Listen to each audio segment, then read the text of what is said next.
I'm happy Biden did this, but not everybody is happy Biden did this. Somebody just linked this in chat. They said this is a rising segment where they're very critical of Biden. Oh no, I forgot she's on the show. I thought it was Crystal Ball. I think Joy's worse than Crystal. Oh no. Okay. Oh no, this isn't gonna be good. Okay, here we go. By the way, they have two people on the show, one left wing, one right wing, in order to show a diversity of opinions. That's the idea behind the show. I wonder if anybody on the show today is gonna give any defense to sending aid to Ukraine. Let's watch. President Biden made a surprise visit to Kyiv just days before the one-year anniversary of Russia's invasion of Ukraine. Biden embarked on the historic trip overnight and arrived at the presidential palace, where he was greeted by President Zelensky and his wife. Biden doubled down on the U.S.'s ongoing commitment to Ukraine. Here he is speaking from Kyiv. Freedom is priceless. It's worth fighting for as long as it takes. Based. And that's how long we're going to be with you, Mr. President. Based. For as long as it takes. That's a good commitment. I'm really happy you said that. It's not the first time he said something similar to that, but it's good to hear it again. Biden is feeling pressure from all sides in favor of supporting Ukraine. U.S. lawmakers are pushing the Biden administration to supply the war-torn nation with F-16 fighter jets. Biden declined to do so last month, opting to equip Kyiv with 31 Abrams battle tanks instead. Okay, we'll just keep going. Look, I find it disturbing what he says there in his remarks. That's exactly what we're concerned about. He says, as long as it takes. That has been the State Department's line. That's something they've repeated. He says it's priceless, so we'd be willing to spend any amount of money and an infinite amount of time to support Ukraine, not just necessarily for the defense, but for to the detriment of the Putin regime, with the ultimate, I mean, we know, reading between the lines, that's what the ultimate State Department goal is. They want pain for Putin, and they're willing to pay any amount of money, and they're willing to take as long with this as they can, even if there's nothing left of Ukraine, you know, however many years from now, and we're still at this. Okay, I'm sorry. I mean, that really... To the last Ukraine, I'm sorry. I think everybody who says that, I gotta be honest, it feels so... I know what's good for you, Ukrainian. See, I'm smarter than you. I know more about your country. I know more about what you should endure and should not endure, and what you should fight for, and when you fought enough and you should give up. I know more than you. See, when 89% of Ukrainians are willing to fight to liberate all their territory, when the vast majority of Ukrainians are willing to keep going to not accept Russia's ridiculous terms, including the annexation of Crimea, Kherson, Zaporozhia, Donetsk, the demilitarization of the country, making Ukraine defenseless, and making sure Ukraine joins no alliances, having no means to defend itself after disarming itself, they're not willing to accept that, but, oh, it's to the last Ukrainian. Why did you ask the Ukrainians what they want to do? Why is it always like, oh, Biden's using these poor Ukraine. Oh, it's so bad. It's so bad. Oh, wait, speak to a Ukrainian about it. No. You don't understand. It just feels so fake. It just feels like a fake concern for the Ukrainian people. Look, if she wanted to say, I don't care about Ukraine, I don't think we should send the money, that's a position that, even if I don't agree with, I'm like, I understand where it's coming from. The selfishness out of it, of this, like, I'm worried about the here and now, and I don't want to send the money. I don't care about international norms and upholding that. I don't care about other countries getting invaded. I don't care. I'm not an idealist when it comes to foreign policy. Maybe I'm more of a realist. Maybe I'm an isolation. I can engage with that and thinking, like, I understand where this position's coming from. We might just come from completely different moral frameworks. But this idea of, like, oh, for the Ukrainians, we must force the Ukrainians, for the Ukrainians' own good, we should force them to do something they don't want to do. For the Ukrainians' own good, we should force them to do something that they don't want to do, right? Because when people, oh my God. Also, let's reel this back in. What do you think Biden should have said instead? Should it have been, we're going to send this amount of money, then stop? So just like tell the Russians, like, what's the number we got to hit, and then the Americans drop out? It's like, it'd be like if I said while trying to fight rebels, okay, we're going to fight the rebels for one more year, but if we lose, we give up. You know what that tells the rebels? Well, damn, we just got to fight for 366 days, then we win. It doesn't really make much sense to like put that out there openly. And I do think when it comes to this instance, considering the morality of the cause, it's okay to not be afraid of winning. The Ukrainian people have shown the ability to produce tremendous victories in Kherson, in Kharkiv, in defending Kiev, in counteroffensives. Why not see if they can reach the full extent of that potential and retake their territory and assist them in doing that? Why not? What's the problem? I mean, when people talk about the size of the money we're sending to Ukraine, we've sent over $100 billion. Now, a lot of people think that the amount of foreign aid we send overseas is actually a lot. And I know that a lot of Americans actually seem to believe, no, the majority of Americans actually believe that the amount of aid we send, foreign aid, is around between 20 to 25% of our federal budget. I don't know why. I have some suspicions about why a lot of Americans feel that way. I think it's because of how much foreign aid is used as a scapegoat when talking about, well, we're sending this money overseas when we got insert problem in America here. And it's used so often to avoid talking about other issues that a lot of Americans think that's the real problem. When our foreign aid actually makes up less than 1% of the federal budget. Now, due to all this aid, I think it makes up a little bit more now, but it's still not like 10%. It's not anywhere close to what the majority of Americans think it is. And so when we're talking about the money we're sending, it's also not the amount of money that most Americans think it is as a percentage, and have been misled to believe it is, either through just the aesthetics of the message or whatever it is. Also, a lot of the money we're sending, when we say money, it's not money, it's old Cold War era equipment that we're never going to put into use anyway. Literally just stuff that they could use right now and be helpful for them. We're also trying to pressure Israel into giving some of their old missile defense systems that we gave them in the 60s over Ukraine, since they're not putting them into use and they have more modern air defense systems. They're not doing it because the Israeli government is too afraid of pissing off the Russians, so they would no longer have access to do airstrikes in Syria. Only democracy in the Middle East. They love to brag about it all the time, but then when a struggle for democracy happens, they're noticeably absent, huh? Anyway, I'm not a good start to the video. What's so gross about it is the tacit indifference to the humanitarian implications of prolonging a conflict and not engaging in a way that's designed to bring the conflict to an end. You can end a war by winning it.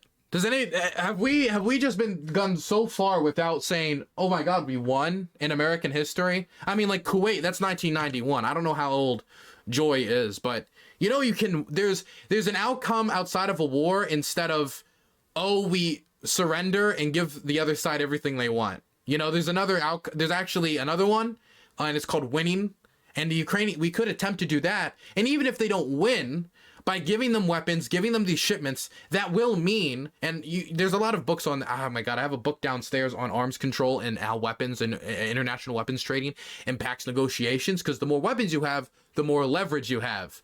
That hard power becomes power negotiations. Most weapons are never fired and just used as a diplomatic tool, because if you have all these guns and you tell another country, give me this or else, they might do it. And in this instance, if Ukraine has a lot of weapons, they can tell the Russians, look, you got to give us this back, or maybe we will just fight because we have the weapons to do it. And the Russians, seeing the writing on the wall and how bad the war has been, maybe they'll be forced to accept it. They'll have to be forced to accept what is unacceptable to him. But instead, we have Joyanne Reed here. No, not Joyanne Reed. What's her name? Brianna Joy Gray. They both have the name Joy, and I got it mixed up. Brianna Joy Gray, again, being like, oh, the humanitarian implications. Could you imagine, let's say we accept a bunch of refugees, and the refugees, tell us what they want, and then you just completely ignore it and say, this is what's really best for them. That's what's happening here. The refugees are saying, well, I think what would be best for us to go to this state. No. You have to go to this state. I know what's better for you. I know what's better for you. No.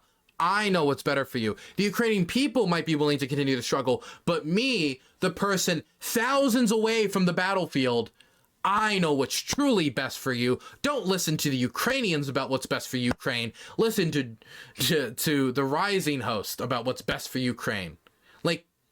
Like, there's a humanitarian implication with every war. Yes. And of course we want to end the war as soon as possible. But my question will always be to anyone who proposes ending the war now in a peace settlement is, what would that peace settlement look like? Because my claim is that there is no peace settlement to be made right now because the Russian position and the Ukrainian position is irreconcilable. Irreconcilable at this point. And until the Russians wake up and either pull out of the country or accept they're not going to get what they want, the war is going to continue. And unless the Russians win, which is the worst case scenario, and we should do everything we can to prevent that, and to try to see the Ukrainians get the best shake they possibly can out of this. When you're saying things like, as long as it takes, that doesn't exactly inspire confidence that your goal is to engage militarily in a way that's supposed to bring Russia to the table. What? Okay, so again, when he says as long as it takes, what I believe that says, it's supposed to inspire confidence in the strength of America's relationship with Ukraine when it comes to this, that we're in it with them till the end, and that confidence in victory, that this is a struggle to victory. That's what I see. I mean, there is a military solution to bring them to the table. It's just you would negotiate their withdrawal. And by the way, you can end it through military means and diplomatic means. For example, let's say the Ukrainians took back Mariupol, the Russians' lines are kind of starting to bend and twist, and they can't hold up any longer, and they see the writing on the wall, and they're like, okay, let's sit down and let's negotiate. We see the writing on the wall. No need to drag this out any longer. We want the sanctions removed. Oh, God, this sucks. Then you negotiate the peace deal. But we're not at that point right now. The Russia, it's irreconcilable. And again, where is her peace plan? Where is her peace plan? What's her proposal? The thing is, Kyle Kulinski made a peace plan, and I respect him for attempting to do that, considering his position on the conflict, which is, by the way, in my opinion, better than Joyce. Even his peace plan ended up being ridiculous. And the reason it was ridiculous is because right now you can't negotiate a peace plan that would end up working. Because again, irreconcilable unless you fundamentally change what the Russians are willing to accept or what the Ukrainians are willing to accept. In a way that's supposed to encourage some negotiations. And the way that from the beginning, there's never been any substantive conversation about what concessions are going to be necessary to bring the conflict to an end. And in fact, any concession on the part of Ukraine being characterized as, what concessions do we want to see Joy ask for? What does she think would be a good concession? I'd like to hear that. Bending the knee to Putin, or what do you think would be enough to make the Russians accept it? Do we just give them all of the territorial claims? Because if your thing is any territory they control right now, they should have. It's ridiculous. You're asking Ukrainians to sign their neighbors' death warrants. Definitely after uncovering all these mass graves.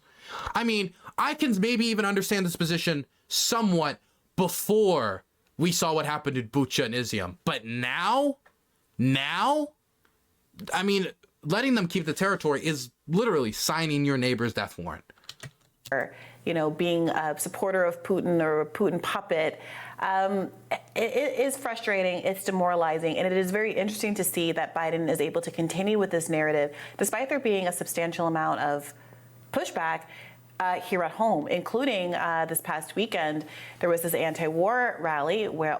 By the way, substantial amount of pushback. The majority of Americans still support sending weapons to Ukraine. The lowest poll I've seen was 57%, with like 20 to 30% being against it, with everybody else being like, oh, it's at the right amount or they're indifferent. That's the lowest poll I've seen so far. Other polls are higher, saying 60% or plus, right? The majority of Americans still support aid. The rally that I went to, the Rage Against War Machine rally, was 1,000 people to 1.5 to, and my highest estimate I could give it was 2K, but that includes people who were visiting the Lincoln Memorial, just kind of wandered over, looked at it and left. That includes the counter protesters. That includes people who opposed it and were just there kind of watching, kind of like me, journalists, stuff like that. Like that includes the speakers, like everything. Like that's me being as generous as possible. And at that event, there were people flying Russian flags, the Russian imperial flag, which kind of was like very sympathetic to the far right. It had multiple speakers like Jackson Hinkle and others who are just blatantly pro-invasion, right?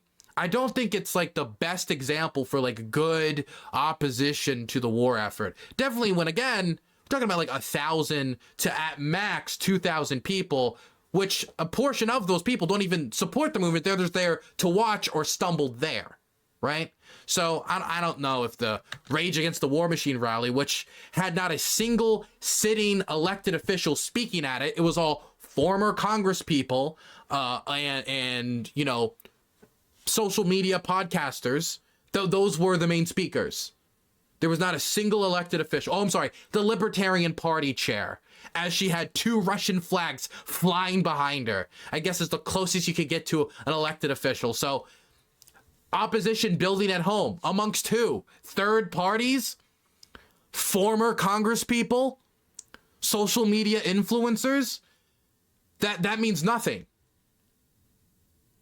Like, those guys might be able to organize a picnic, but they're not going to be able to organize actual political opposition to it. Like, the people that you would point to that are the actual opposition to aid, even they wouldn't go. Matt Gaetz wouldn't go. Marjorie Taylor Greene wouldn't go. Why? Because they didn't want to be on a stage probably with somebody like Scott Ritter, a convicted pedophile.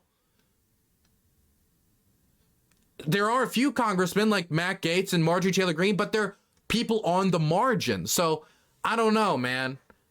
I don't think there's substantial opposition yet. I don't think we can use those words. There's opposition, and it's grown somewhat, but the majority of Americans still support aid to Ukraine. And legislatively, there is no path to cut off that aid. Oh my God, not right now.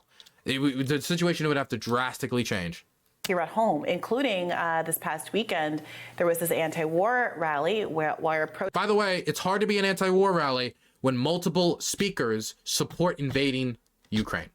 How are you an anti-war rally if you have people supporting the invasion? It's like going to an anti-Iraq war protest and you got Dick Cheney there saying like, well, I don't know, I like bombing the country. It's kind of fun, you know? Like, how is it an anti-war protest? How is it an anti-war rally? Protesters from the right and the left marched in Washington just yesterday in the Rage Against the War Machine rally, which opposed the war in Ukraine. Senator Rand. That's not necessarily true. The speakers oppose American aid to Ukraine and also want to dismantle NATO, and had a bunch of like demands on it outside of the war in Ukraine. I think that's part of the reason why you weren't going to get Matt Gaetz to speak there, is because if you're calling to disband NATO, like, this is a position that's really probably going to get laughed at, and most elected officials are going to laugh at that proposal. But one second, I forgot I got thrown off for a second. Against the War Machine rally, which opposed the war in Ukraine. Yeah, again, how do you oppose the war in Ukraine when you have multiple speakers who literally don't oppose the war in Ukraine? They just oppose that we're supporting the nation being invaded. That's the only thing they oppose. They don't oppose the war in Ukraine. They just oppose America being involved on Ukraine's side and supporting them with weapons. So they don't oppose the war in Ukraine. They just hate that Russia's losing. Not all of them. I don't even know if there was a majority of speakers, but a sizable portion, to the point where there was a decent portion of the crowd that was just literally pro-invasion, pro-Russia.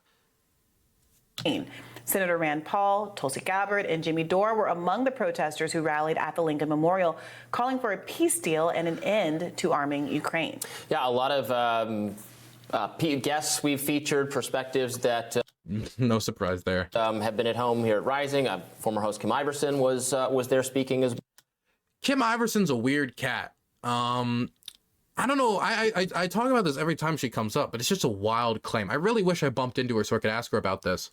But I know that she knew that I offered to debate her once and she rejected the idea, so I don't think she has any interest talking to me anyway. But I wanted to ask her about her claim that it was the Mossad and the CIA that caused the Lebanon port explosion, because she made the claim, and the only evidence she provided for it was that at one point there was reports that it might have been Chinese fireworks that blew it up, and that by saying that, that was the Mossad and the CIA trying to pin it on China, and this was an effort to make China look bad and to make it so Lebanon doesn't trade with China, and this was a means to undermine China, just like with no evidence, just like a complete theory, no evidence, stated it as fact before then going on to deny the genocide against the Uyghurs. I would love to ask her about that, because she said that with no evidence, and there's been nothing released or shown to the public since, or any evidence provided since, of it being done by the Mossad and the CIA, and it not just being an incredibly corrupt and dysfunctional state that can barely function and deliver trash, also was not able to properly dispose of explosive materials.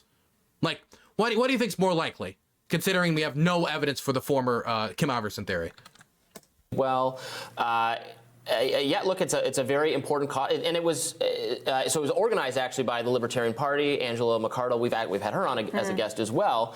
But with the stated explicit goal, we're here against war, which necessarily involves people on different sides of other political issues coming together. So it's not just, okay, if all their speakers were just against sending aid to Ukraine and not in favor of invading Ukraine, then I would still disagree, but I could see at least some of the logic. But they had people who are not against the war, they're just against Ukraine possibly winning. They want the Russians to win. So how is it an anti-war rally when you've got multiple speakers who are going up there literally demonizing Ukrainians, and the Ukraine is a Nazi state, just pumping out Russian propaganda, and literally want the Ukrainians to win. I mean, the Russians to win. Jackson Hinkle literally said that he'll vote for anybody that cedes all of Ukraine to the Russians. He wants Russia to win. It isn't an anti-war rally if he's speaking there. So there were some Lyndon LaRoche people there. There were lefty, probably explicit communist people there. Probably there was. I mean, the Soviet flag was flying a lot there, which, again, on the topic of Ukraine, flying that flag probably indicates that the fact that that flag was welcome there and the Russian imperial flag was welcome there probably indicates that there was not many Ukrainians there. I didn't meet a single Ukrainian there. The only people I met there that had been to, I think I met one person Burns is that had been to Moscow, morally corrupt, and the only people who had been to Ukraine that I met there were the counter protesters. I didn't meet a single Ukrainian there. There was not. I think there was one speaker who was part Ukrainian, but until this war, they had said constantly that they have no family in Ukraine and that they don't feel Ukrainian at all. They actually more identify with being Polish. That's like the closest I can think of in relation to this event. So it's probably not good that you're hosting an event about a war happening in Ukraine and like no Ukrainians wanted to come, and there wasn't really any Ukrainian speakers displaying a Ukrainian perspective. Pale Ben, thank you so much for the Prime Gaming being sub for 5 months. Poo poo site chat. Ugh, another anti-site chatter. Somebody retweeted you. Who's this? How much was this alleged Russian cyclist paid for this little skit, and in what form?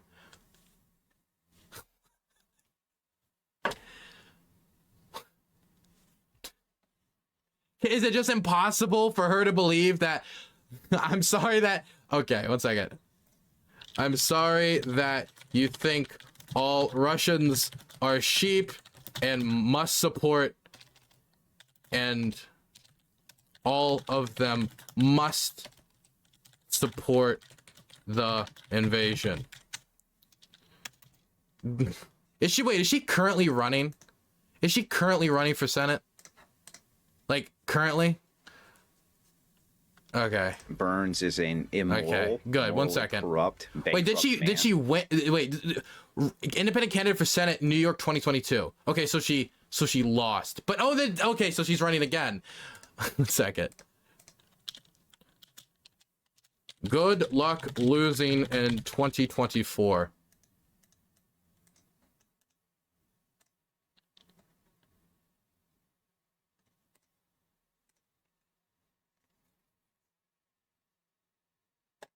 Okay, where were we?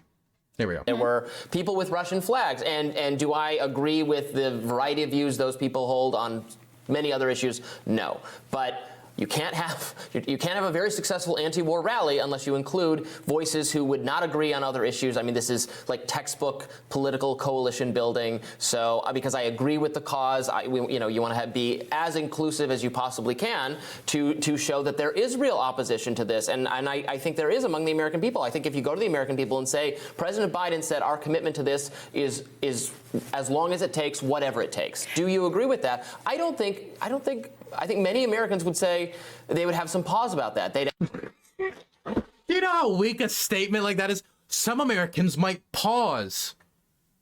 Okay, and like, so is that not even well, many Americans, but he was gonna say most, but then he stopped himself. Then he said many, and then he was like reeled it even further and said many might take pause. See how many like asterisks he had to point to that? Is like, well, it's not that the most would oppose it. Well, it's not even that many would necessarily oppose it. It's that many, a portion of Americans might take pause. It's like, come on, man. The majority of Americans support aid to Ukraine, and I like, that's like cut and dry. Like, all polling data reflects that. Even right-wing pollers, like right-wing, left-wing, all pollers seem to indicate that. You ask, you know, well, is he going to visit East Palestine? Yeah, I mean, Ukraine, Biden visit Kiev. What about disaster in Ohio? As far as I'm aware, and look, I think it would be probably good for Biden to visit whether or not the local government says they need him. But the governor said that they don't need Biden's help. Biden called him the day the explosion happened. He said, we will give you whatever help is necessary. And the governor of Ohio, the Republican governor of Ohio, said, we don't need your help. Personally, I think there might be a good reason for Biden to go anyway, to talk about regulation in the rail industry and like hit hard on it. I think it would have been a good moment to use this to try to change rail in the United States, invest more in it, and use it as a pad to make sure something like this doesn't happen again, or we bring down the amount of train derailments that happen in the United States a day when it's 1 to 3 a day. Try to reverse all these rollbacks on train regulation. But also, I do want to take into consideration that the local governor said, we don't need you. I mean, look, there was some checkered responses to this event happening on the left. Obviously, there are a lot of leftists who were participants and panelists and some of the biggest cheerleaders of this. At the same time, amen. Biden, go Biden. Absolutely. There was a debate within the community as to whether or not there are some people who you shouldn't coalition build with. And people like Chris Hedges took the opposite approach. He was a speaker at the event, Pulitzer Prize-winning journalist Chris Hedges. And he says that it is important to be clear about those things that you don't agree with people with, so there's no confusion about the idea of that you might be endorsing some other beliefs. To be clear, it isn't only about beliefs, though. Again, Scott Ritter was a convicted pedophile. And even though, like, it took him like a week before the event to kick him, but then he gets kicked and he still goes to the events after the rally's done. He still goes and speaks at the Center for Political Innovation. Caleb Maupin's think tank speaks there, gets roaring loud rounds of applause. Convicted pedophile, served time over him trying to sex children, right? It isn't only the political beliefs that come into question here. It's also the moral character of these speakers, right? Just generally bad people you should never associate with. You need standards, okay? I understand not like having purity testing too hard, but if you're hosting an anti-war rally, making sure that everybody speaking there is anti-war and not trying to molest children, I think is a very low standard for an event. That are articulated by people at the conference. But at the end of the day, the blob in this case, or whatever other powerful force that you're aligning against or trying to coalition build to defeat, is always going to win if you succumb to the idea that there has to be a perfect harmony of interest. You got to work with pedophiles or you're going to lose. You got to work with pro-war people if you want to truly be anti-war. This is ridiculous. I went to this rally. And I gotta tell you, the Russian flags that were at the rally, the Russian imperial flags, the white nationalists, it was Matthew Heinbach, former communications director for the American Nazi Party, former person who founded he was not former person, but he founded the White Students Union. He was an organizer for the Unite the Right rally in Charlottesville that ended up killing people in a terror attack, a white nationalist terror attack. He was there.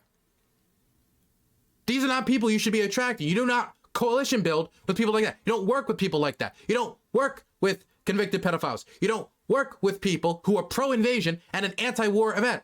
It'd be like working with Dick Cheney to stop the war invasion of Iraq. How does that even work? How does that even work? So, no, you do have to have some standards for your movement. You have to. Or you're going to get people like George Santos, for the Republicans as an example, who just ends up humiliating your party.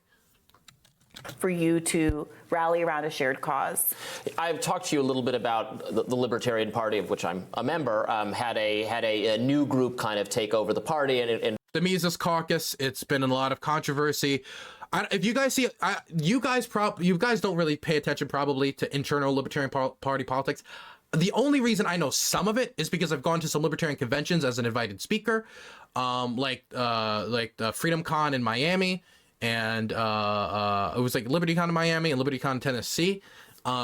Miami to talk about the war in Ukraine, and in Tennessee to host a debate. The Mises Caucus took over, and the only reason you guys should probably know about them is because of the tweets. That's really it. Just like, for example, the tweets from the New Hampshire account, which are particularly atrocious, talking about repealing the Civil Rights Act and how Zelensky is a Nazi. He's just like Hitler, even though Zelensky's family was killed in the Holocaust. Like the wildest tweets come from those accounts, right? It seems to be like Mises Caucus affiliated to some degree. Not to mention, like, a lot of the people who have gotten in leadership positions also have very problematic history. I don't want to get too much into the Mises Caucus. I've talked about this with Larry Sharp before in an interview with Larry Sharp. So if you guys want to know more about the Mises Caucus and see me ask a prominent libertarian politician about, and when I say politician, not an elected politician, but he's a political figure, go watch that interview. It should be on my main channel, my interview with Larry Sharp. I also had a really good debate with Larry Sharp back in the day. You guys should check out about foreign policy too. Is pushing it in a little bit of a different direction, and that's caused some discomfort among people who used to be. If there's a big kind of civil war in the Libertarian Party, because they're so massive and powerful and influential. I've had many criticisms of the kind of team that took over, but this isn't really one of them. And so now they're being criticized by some of the people who used to be affiliated with the LP, saying it was wrong of them to have this rally and invite so many people who are outside libertarianism or who have beliefs. Oh, interesting. You guys are having the same debate. We're absolutely getting that. And again, I do not shy. Does anybody have that picture of the Libertarian Party chair making a speech while 2 Russian flags flew up behind her and nobody did anything to, like, you know, get rid of them or be like, dude, this is an anti-war protest where Russia invades Ukraine. We should not have Russian flags flying behind the Libertarian Party chair, the people who organized the whole event. That's probably not a good. They didn't do anything, and they didn't kick off the people who were pro-war. They kept them on, and the only person they did end up kicking off was the pedophile. Only after public backlash. She did basically either they made no background check on Scott Ritter, which is already bad. That's already bad if they did no background check on Scott Ritter, or they did and they didn't care, right? And they only kicked them once they got the public backlash. Either way, like, just not a good look. Away from critiquing the party when I disagree with some of the things it's doing, but on this issue, I think if you're going to have an anti-war rally, you should. Organizers are already trying to distance themselves from the anti-white student union guy. I covered this, actually. I posted a lot of the images about this, and it's part of the reason why I got some attention. This isn't my post. Molly posted about it too, and she got a lot of attention on it. This is one of the organizers. Lol, these guys are silly, trying to latch onto anything at this point, totally ostracized. This is the thing. They can be like, look, we organized it, don't worry about it, yada yada. We don't agree with it, etc., etc. The problem is a complete success of the. What do they succeed in doing? I don't know why he calls it complete success. If you lie with snakes, like Scott Ritter, you are going to have more snakes come. Right? Don't lie with snakes or you're going to get bitten. This is an example. When you bring on a bunch of pro-invasion people, it's going to attract the worst of society, society's dregs. And you did. And you did. You literally got some of the worst people in American politics to come. And that's because you invited people that they can relate to and they probably support and agree with. Congratulations.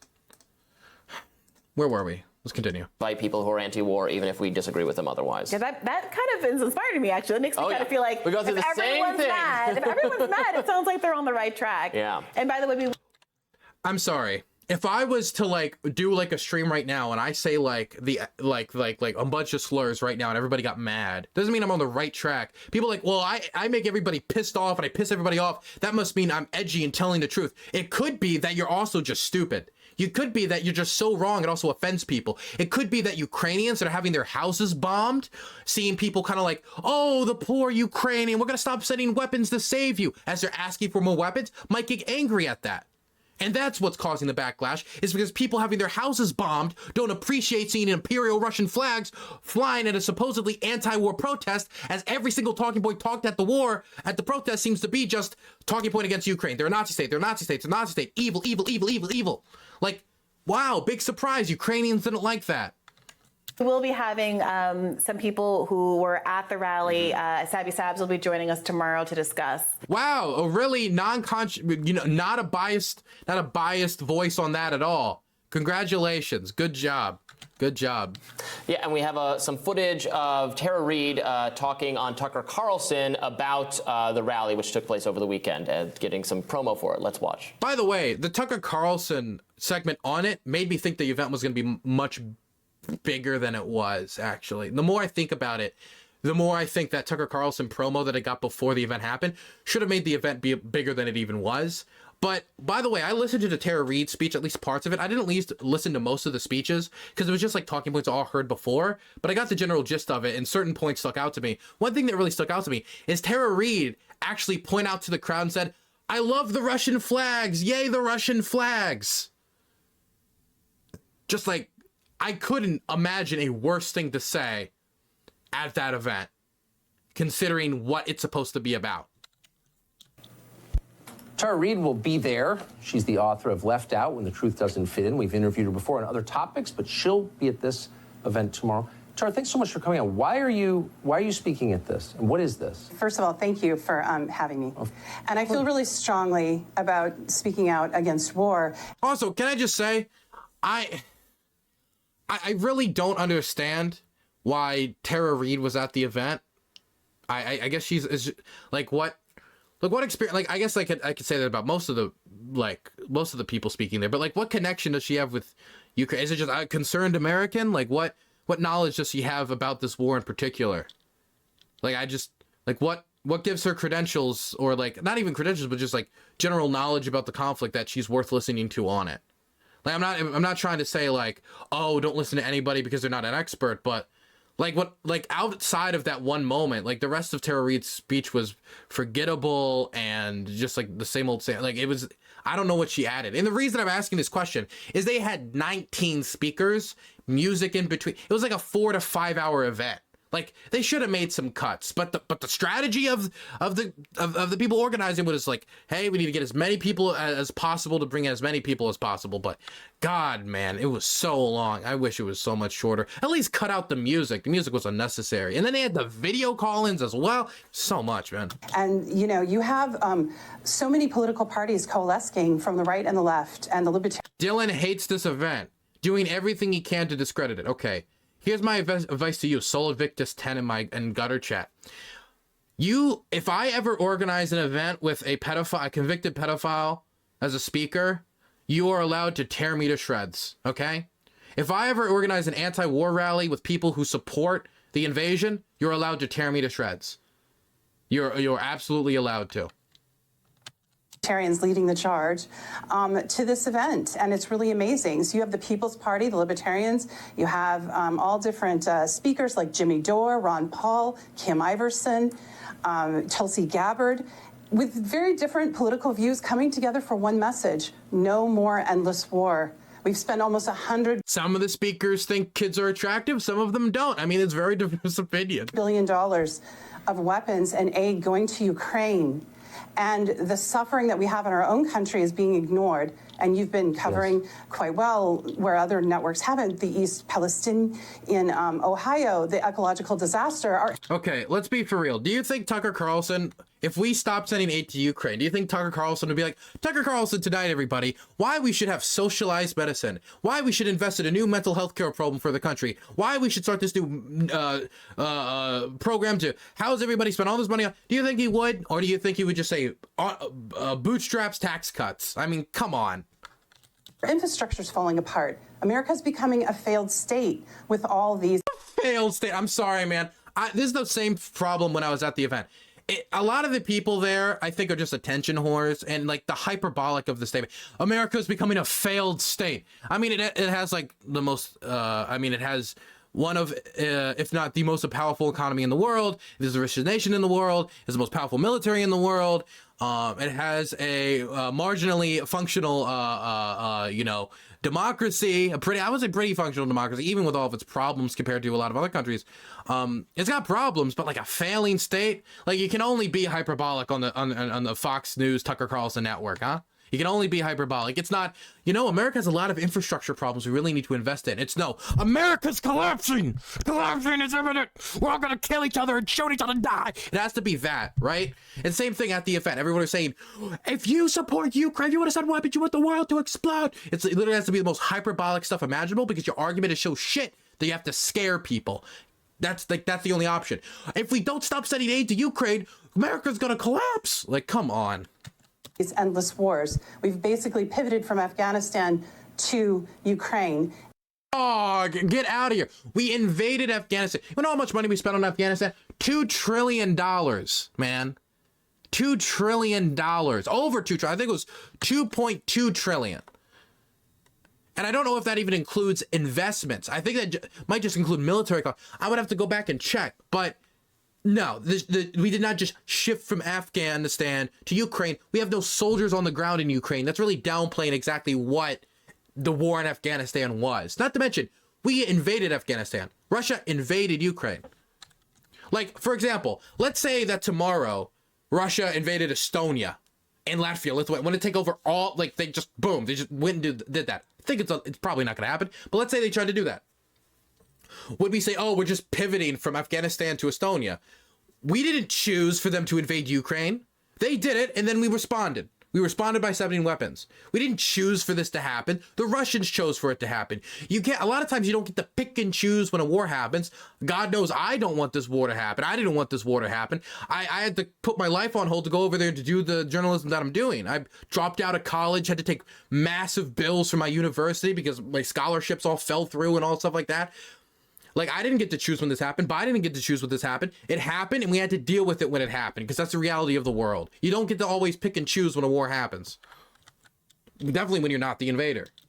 And this war started, yes, 24th, some people say, but actually started in 2014 with Maidan, when the Western coup was put in place in Kiev, and that was revealed by Julian Assange. Julian Assange is a liar. It's just not true. If he claimed that he has any evidence or anything to show that the Western government, that the West, and by the way, West, what does that even mean? Who did it? There's no evidence that the CIA did it. There's no evidence that any other government did it. All of it points towards the Ukrainian people being really angry that the president at the time, Lukashenko, I said Lukashenko, Yanukovych. I keep on getting Lukashenko and Yanukovych mixed up. Yanukovych went back on his promise in 2012 to make the deal with the European Union on visa-free travel and a bunch of economic aid agreements. Then he went back on his word after Russia broke their agreement on the Budapest Memorandum and tried to economically coerce Ukraine by stopping trade at the border. He caves to the Russians, says he's canceling the deal, and instead he's going to join the Russian Economic Union. This causes protests on the street. He then sends out literal hired gangsters.